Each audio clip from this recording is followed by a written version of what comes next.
2박 3일 필리버스터 전국 이후 찾아온 성탄절 휴일, 정치권은 정쟁을 멈추고 잠시 전열을 가다듬는 모습입니다.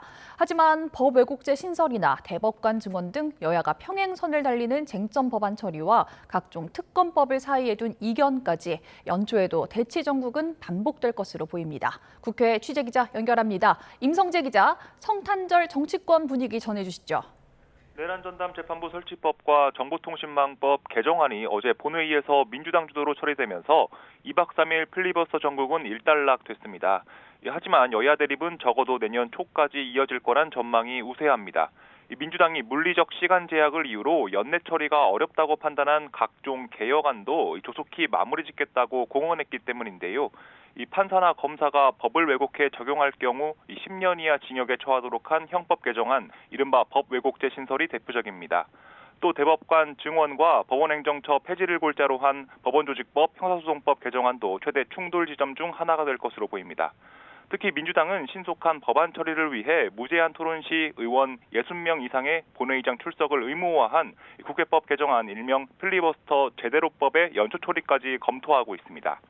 반면 국민의힘은 민주당이 추진하는 법안들을 민주주의나 법치주의에 반하는 악법으로 규정하고 있습니다. 민주당이 법 왜곡죄 신설이나 각종 사법개혁안 처리에 나설 경우 또다시 무제한 토론, 필리버스터 저지전에 나선다는 방침입니다. 앞서 장동혁 대표가 24시간 반대 토론을 완주하는 등 지도부 차원에서도 대여 투쟁 수위를 최대치로 끌어올리고 있지만 한계도 분명합니다.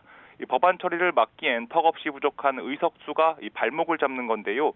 필리버스터 총력 전에도 민주당 주도로 처리된 내란재판부법과 정보통신망법 개정안이 보여줬듯 시간 지연이나 여론전 외엔 별다른 카드가 없는 게 사실입니다. 여기에 민주당이 필리버스터 요건까지 대폭 강화하면 이런 저지 수단마저 흔들리게 돼 투쟁 동력을 이어가기 위해 고민하는 표정입니다. 네, 여야가 각각 추진하는 통일교 특검, 또 민주당 주도의 2차 종합특검도 뇌관이죠. 네, 민주당은 통일교 특검과 2차 추가 종합특검을 가장 빠른 시일 안에 처리하겠다며 특검 공세 강도를 높이고 있습니다.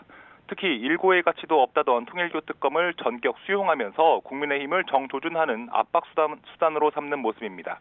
연일 전반의 정교유착을 반드시 수사 대상에 넣어야 한다고 목소리를 높이고 있는 건데요.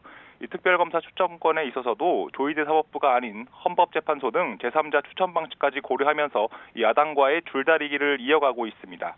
국민의힘은 민주당이 말로만 특검을 추진하고 있다며 반발하며 이미 개혁신당과 함께 공동 발의한 자체 통일교 게이트 특검 법안 관철에 공력을 쏟고 있습니다.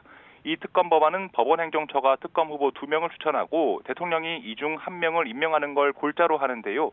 하지만 조희대 사법부에게 특검 추천권을 줄 수 없다는 민주당 반대에 막혀 좀처럼 진전은 없는 분위기입니다. 일각에선 국민의힘 장동혁, 개혁신당 이준석 대표의 공동 단식 카드가 거론되는 등 보수 야권 역시 녹록지 않을 10년 초 전국을 예고하는 모습입니다.